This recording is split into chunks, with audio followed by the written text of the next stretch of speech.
ইন্নাল হামদুলিল্লাহ ওয়াসসালাতু ওয়াসসালামু আলা রাসূলিল্লাহ ওয়া আলা আলিহি ওয়া আসহাবিহি আজমাইন। যারা এই আমার বক্তব্য শুনছেন, বিশেষ করে আমার নির্বাচনী এলাকা গোদাগাড়ি তানোর সহ সারা দেশে, শুধু সারা দেশে নয়, সারা দুনিয়ায় বহু মানুষ এই কথাগুলো আমাদের শুনছেন, সবারই প্রতি আসসালামু আলাইকুম ওয়া রাহমাতুল্লাহি ওয়া বারাকাতুহু। মাননীয় স্পিকার, সূরা নসরে আল্লাহ তাআলা বলছেন, ফাসাব্বিহ বিহামদি রাব্বিকা ওয়াস্তাগফির।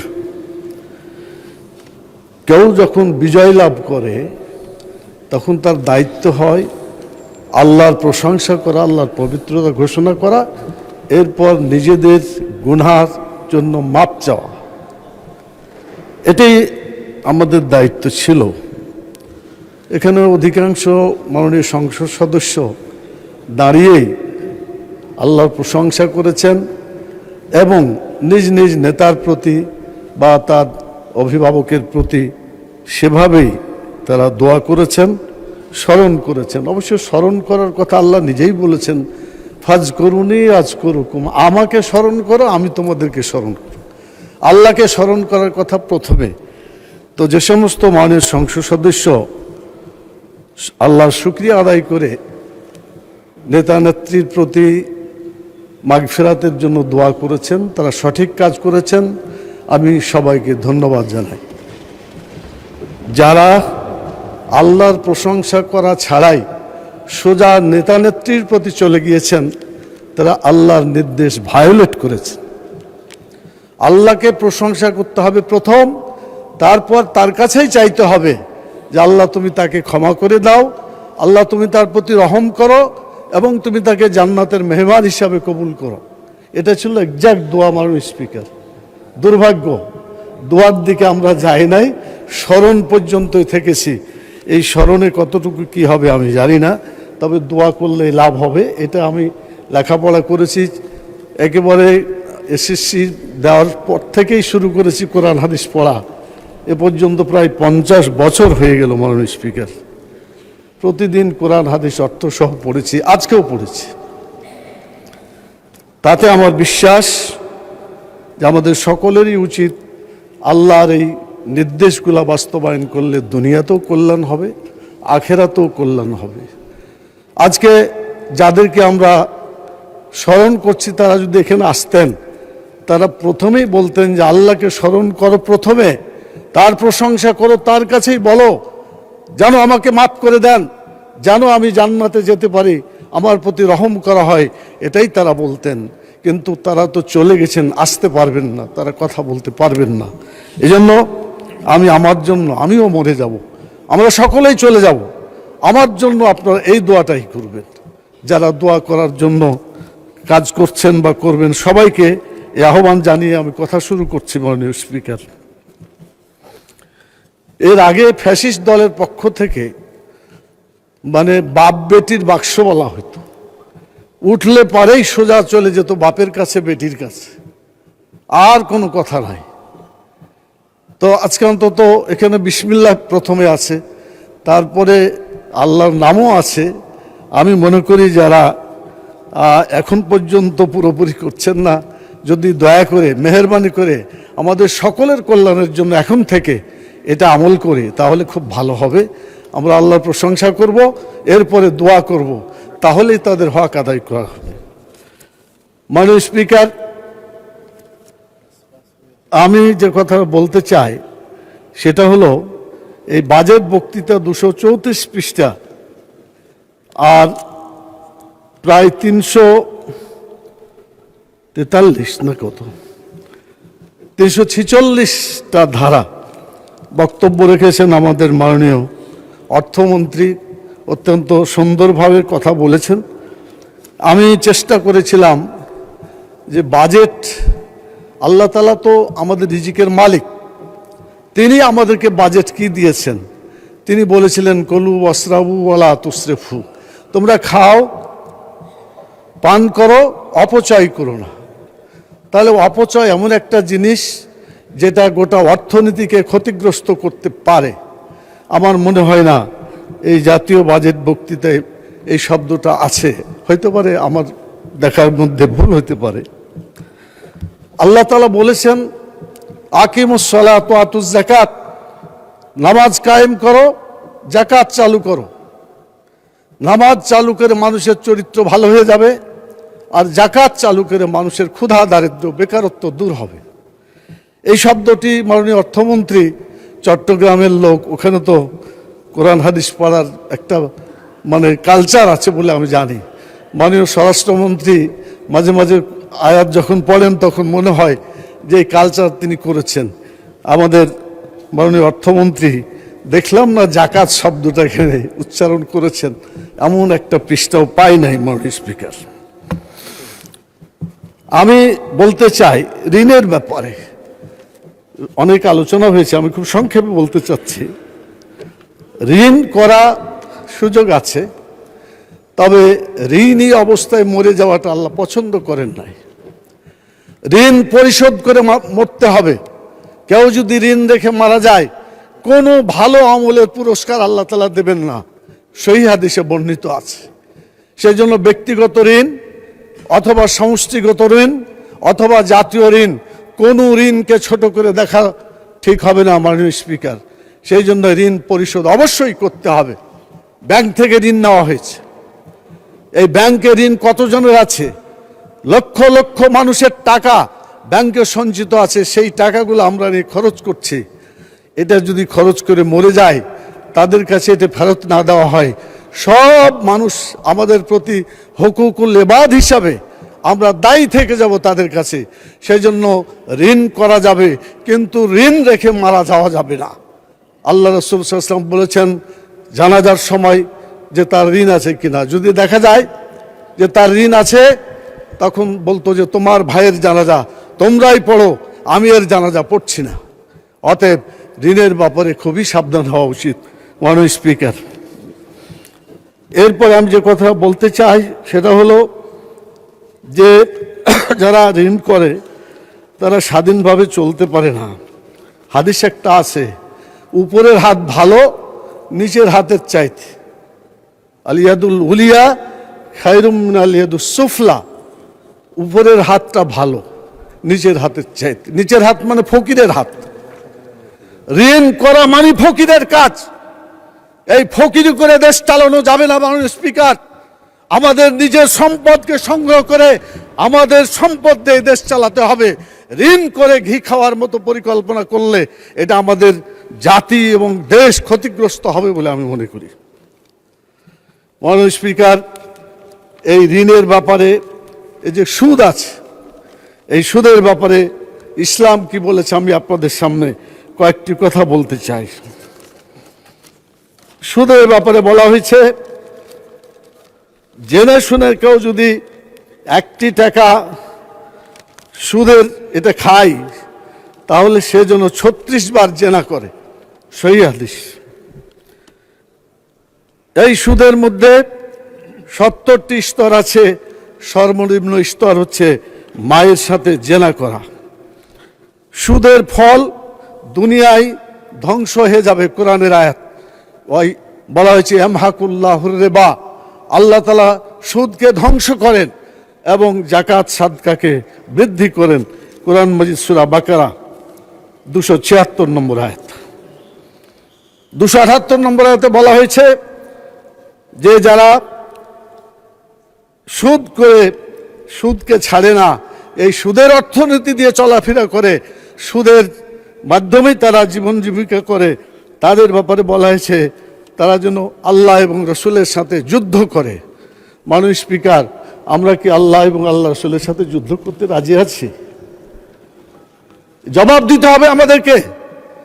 যদি আল্লাহ এবং আল্লাহ রসুলের সাথে যুদ্ধ করতে না রাজি থাকি, অবশ্যই সুদকে প্রত্যাখ্যান করতে হবে। এই সুদ ছাড়াও অর্থনীতি চলে। মাননীয় স্পিকার, আমাদের মাননীয় প্রধানমন্ত্রী মালয়েশিয়ায় গিয়েছেন, সেখানে সুদকে বন্ধ করে জাকাত ভিত্তিক অর্থনীতি সেখানে চালু করার সুন্দর একটা প্রচেষ্টা অব্যাহত রয়েছে। পৃথিবীর বিভিন্ন দেশেই এই জাকাত ভিত্তিক অর্থনীতি করার সুদকে বন্ধ করার চেষ্টা করছে।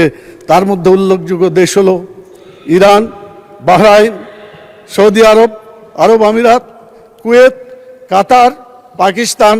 আমি বাংলাদেশকেও মনে করি একটা ওই ধরনের দেশ যেখানে সুদকে বন্ধ করে ইসলামী অর্থনীতি চালু করার একটা চেষ্টা ইসলামী ব্যাংক করেছিল, কিন্তু শকুনের দৃষ্টি ইসলামী ব্যাংকের উপর পড়ার কারণে আজকে এই ব্যাংক বিধ্বস্ত হতে চলেছে। আপনাদের মনে আছে মাননীয় স্পিকার, ইসলামী ব্যাংক যখন ঠিকমতো চলছিল, বড় বড় সুদী ব্যাংক বাংলাদেশে ছিল, তারা যখন দেখলো এই সুদী কারবার চলছে না, তখন প্রত্যেকটা ব্যাংক তারা ইসলামিক কাউন্টার খুলেছিল। এটা প্রমাণ করে বাংলাদেশে সুদ ছাড়াই অর্থনীতি চলতে পারে। মাননীয় স্পিকার, সময় চলে যাচ্ছে, অনেক কথা তো একটার উপরে তো অনেক কথা বলা যায় না, তারপরে অর্ধ একটা কথা বলি। মানে যদি সুদ চালু থাকে, জাতির উপরে আল্লাহর আযাব হালাল হয়ে যাবে। যে কোনো সময় আল্লাহ তাআলা মহামারী দুর্যোগ সেখানে নাজিল করতে পারেন। এরপরে শয়তান, সুদী যারা জীবনযাপন করে, শয়তান তাদেরকে স্পর্শ করে পাগল করে দেয়। তাদের বক্তব্য পাগলের মতো বলে। সুদ এবং ব্যবসা একই জিনিস তারা মনে করে। এটা কোরআনের আয়াতে আল্লাহ তাআলা বলে দিয়েছেন। এরপরে মাননীয় স্পিকার, হাদিসে আছে সুদের কোনো টাকাতে, হারাম টাকাতে শরীরের যে অংশটুকু বর্ধিত হবে এটা জাহান্নামের খোরাকে পরিণত হবে। মাননীয় স্পিকার, জাহান্নামের জ্বালানি হচ্ছে মানুষ এবং পাথর। অতএব আমাদেরকে সুদ থেকে দূরে থাকতে হবে। এরপরে যে কথাটা আমি বলতে চাই, জাকাতের ব্যাপারে আমরা অনেকেই মনে করি যে শুধু জাকাতই আছে। এই জাকাতের মধ্যে অনেক আছে যেগুলা একজন একটা প্রতিষ্ঠান, সেই প্রতিষ্ঠান সে এখানে উল্লেখ করা হয়েছিল যে যদি ঠিকমতো জাকাত আদায় করা যায় তাহলে বাংলাদেশে 2 লক্ষ কোটি টাকা জাকাত বের হইতে পারে। আমাদের যে ঘাটতি বাজেট এই জাকাত দিয়ে পূরণ হইতে পারে। কিন্তু মাননীয় স্পিকার, এই জাকাত কাকে দিবে, কারা খরচ করবে? যারা জাকাত বুঝে না, যারা টাকা চুরি করে, যারা আত্মসাৎ করে, যারা চাঁদাবাজি করে, এই সমস্ত লোকের হাতে জাকাত দিলে জাকাতের হক আদায় হবে না। এই জন্য আমার প্রস্তাব হলো, মাননীয় স্পিকার, আমাদের বাংলাদেশে হানাফি আলেম আছে, আহলে হাদিস আলেম আছেন, আরও অনেক মাসলাকের লোক আছে, আলেমদের কিনে একটা কমিটি করেন। এই জাকাত দিয়ে জাকাত ভিত্তিক অর্থনীতি বাংলাদেশে চালু করতে হবে। সুদ ভিত্তিক অর্থনীতির কবর রচনা করতে হবে। মাননীয় স্পিকার,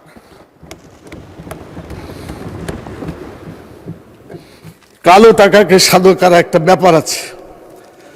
কালো টাকা সাদা করার কথা যদিও স্পষ্টভাবে বলা হয় নাই, তো কয়েকটা ধারাতে আছে যেখানে কালো টাকাকে সাদা করার প্রস্তাব আছে। কালো টাকা মানে হারাম টাকা। হারাম টাকা ঘুষ দিয়ে কি হালাল করা যাবে? কখনোই যাবে না। মাননীয় স্পিকার, এই ধারাটা বন্ধ করতে হবে যে কালো টাকাকে সাদা করা যাবে না। এটা যদি চালু থাকে, অন্যায় বলে কোনো জিনিস বাংলাদেশে আর থাকবে না, সব ন্যায় হয়ে যাবে। চুরি করার টাকা, আত্মসাৎ করছে টাকা, বিভিন্নভাবে পাচার করছে টাকা, এই টাকাগুলোর মধ্য থেকে কিছু টাকা দিয়ে বা কিছু ট্যাক্স দিয়ে এটাকে যদি হালাল করে ফেলে, তাহলে ভালো কাজ আর দুনিয়াতে থাকবে না। হারাম কাজগুলো সব ভালো কাজে পরিণত হয়ে যাবে। মদ এবং বিড়ির কথা বলা হয়েছে। আমাদের মাননীয় সংসদ সদস্য গয়েশ্বর রায় এখানে নাই, তিনি কালকে বললেন যে বিড়ির দামটা একটু কমাইলে ভালো হতো। মাননীয় স্পিকার, আমাদের মাননীয় প্রধানমন্ত্রী বিড়ি যাতে না খায়, নেশাদ্রব্য যাতে না খায়, মদ যাতে মানুষ না খায়, সেজন্যই তো দাম বেশি করেছে। এজন্য তাকে ধন্যবাদ আমরা জানাই। আমরা আরো ধন্যবাদ জানাতাম যদি আল্লাহর ভাষায়, যেখানে আল্লাহ বলেছেন যে মদকে আল্লাহ হারাম করেছেন, আল্লাহর আয়াত দিয়ে মদকে হারাম ঘোষণা করা হতো, সবচাইতে আমরা বেশি খুশি হতাম মানুষ। এই জন্য উনি বিড়ির কথা কমাইতে বললেন কেন আমি বুঝলাম না। তো যাই হোক, এটা মাননীয় প্রধানমন্ত্রী দেখবেন, ওনাদেরই লোক, উনি চাচ্ছেন এটা কমাইতে, আর এটা আরো বৃদ্ধি হোক, এটাই পরস্পর এই কথাগুলা দলের শৃঙ্খলা পরিপন্থী বলেও আমার কাছে মনে হয়। মাননীয় স্পিকার, এরপরে এখানে মদিনার ইসলামের কথা বলেছিলেন আমাদের উপনেতা, আমাদের ফখরুল ইসলাম আলমগীর, মাননীয় মন্ত্রী এবং মাননীয় সদস্য। কিন্তু আরও অনেকে বলেছেন, আন্দালিব তো পার্থ মাননীয় সদস্য অনেক ভালো কথা বলছেন কালকে জাকাতের ব্যাপারে, ওনাকে আমি ধন্যবাদ জানাই।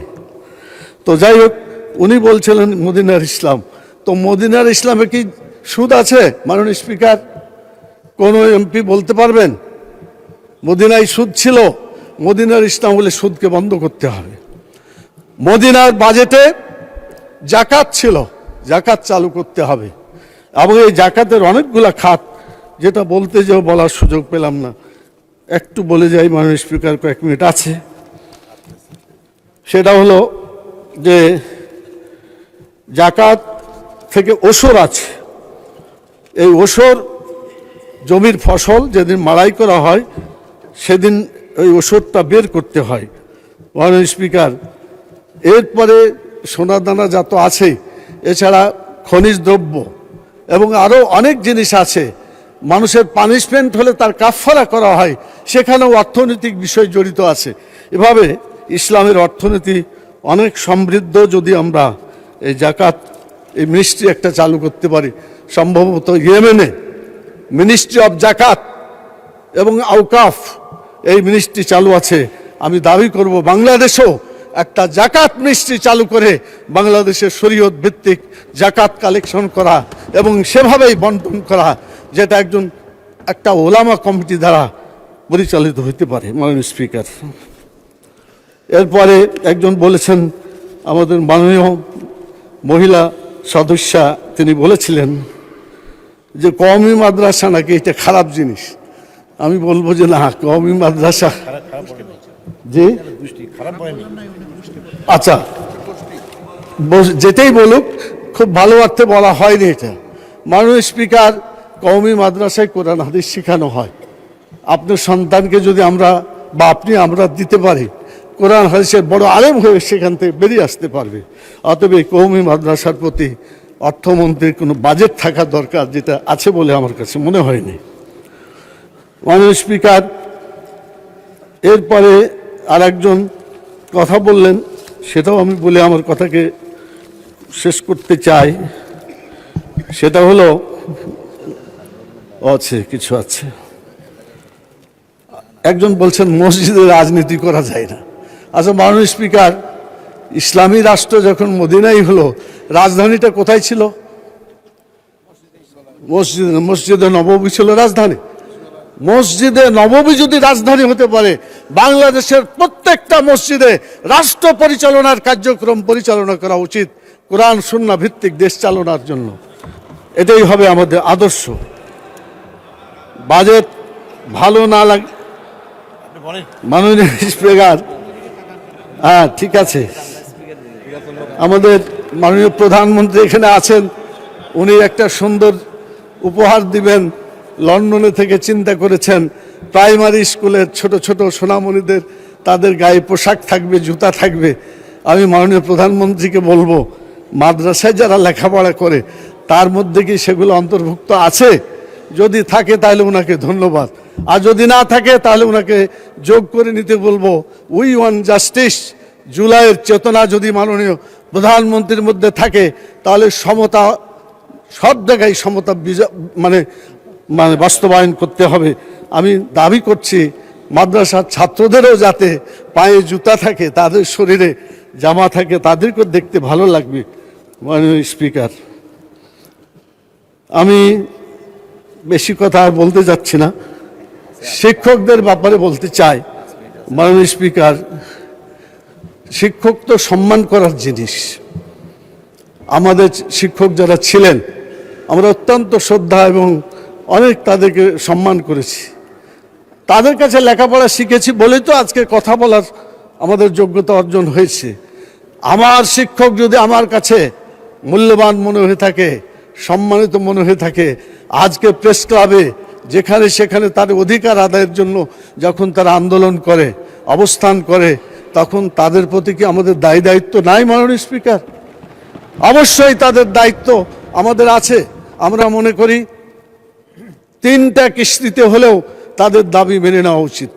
শিক্ষামন্ত্রী, মাননীয় শিক্ষামন্ত্রী এখানে আছেন, যেসব প্রতিষ্ঠান সব কন্ডিশন ফুলফিল করতে পারবে এই বাজেট বাস্তবায়ন শুরু হতেই সে সবগুলার এমপিও দিয়ে দেওয়া দরকার। দ্বিতীয় পর্যায়ে যেসব প্রতিষ্ঠানের কিছু ঘাটতি আছে, শর্ত সময় দিয়ে বলে দেওয়া হবে যে এতদিনের মধ্যে আপনারা যদি চুক্তি শর্ত পূরণ করতে পারেন তাহলে আপনাদেরও এমপিও চালু করা হবে। আর তৃতীয় পর্যায়ে কিছু আছে যেগুলা তালিকায় আছে, বাস্তবে কিছু নাই, সেগুলাকে যাচাই বাছাই করে পরবর্তীতে পদক্ষেপ নেওয়া হবে। 3 কিস্তিতে যদি এমপিওভুক্ত করা যায়, বাংলাদেশের সকল শিক্ষক তারা খুশি হবে, বাংলাদেশের শিক্ষার মান ফিরে আসবে, বাংলাদেশের শিক্ষকদের মর্যাদা প্রতিষ্ঠিত হবে। মাননীয় স্পিকার, শ্রমিকদের ব্যাপারে বলতে চাই, শ্রমিকদের চুক্তি আছে, বাস্তবায়ন নাই। মিনিমাম একটা তাদের বেতনের কাঠামো আছে, কিন্তু কোনোদিন এটা বাস্তবায়িত হলো না। শ্রমিকের ঘাম শুকার আগে তার মজুরি দিয়ে দিতে হবে। আজ পর্যন্ত ঘাম শুকিয়ে কোথায় চলে গেছে, তাদের বেতন এখনো পরিশোধ হচ্ছে না মাননীয় স্পিকার। অতএব শ্রমিকদের প্রতি যত্ন নিতে হবে। শ্রমিকদের কাজের বিনিময়ে কিন্তু সভ্যতা গড়ে উঠেছে। আমরা চলাফেরা করি, যদি শ্রমিক কাজ না করতো সংসদে আসতেই আমরা পারতাম না। অতএব শ্রমিকদের অধিকারের ব্যাপারে আমাদের সকলকে সচেতন হতে হবে।